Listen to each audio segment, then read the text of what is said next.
తెలంగాణ గట్టు మీద హస్తం పటిష్ట ఆకర్ష ప్రయోగం విజయవంతంగా కొనసాగుతుంది. సర్కార్ కూలిపోవడం ఖాయమన్న విపక్షాల విమర్శలకు చేత్తో చేళ్లు మనిపించేలా సమాధానం చెప్పారు. తాజాగా 6 ఎమ్మెల్సీలు కాంగ్రెస్లోకి చేరడంతో హస్తం బలం మరింత పెరిగింది.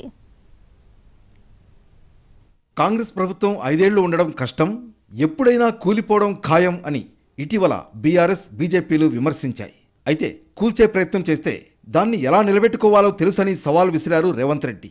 దానికి తగ్గట్లుగానే ఆపరేషన్ ఆకర్ష్తో ధీటుగా సమాధానం చెప్పారు. మంత్రివర్గ విస్తరణ, పీసీసీ చీఫ్ నియామకంపై కసరత్తు కోసం ఇటీవల తరచూ ఢిల్లీ వెడుతున్న రేవంత్ రెడ్డి గత రాత్రి హైదరాబాద్ వచ్చారు. అదే సమయంలో హాట్ ఆకర్ష్ న్యూస్ బయటకొచ్చింది. అదే 6 బీఆర్ఎస్ ఎమ్మెల్సీల చేరిక వార్త.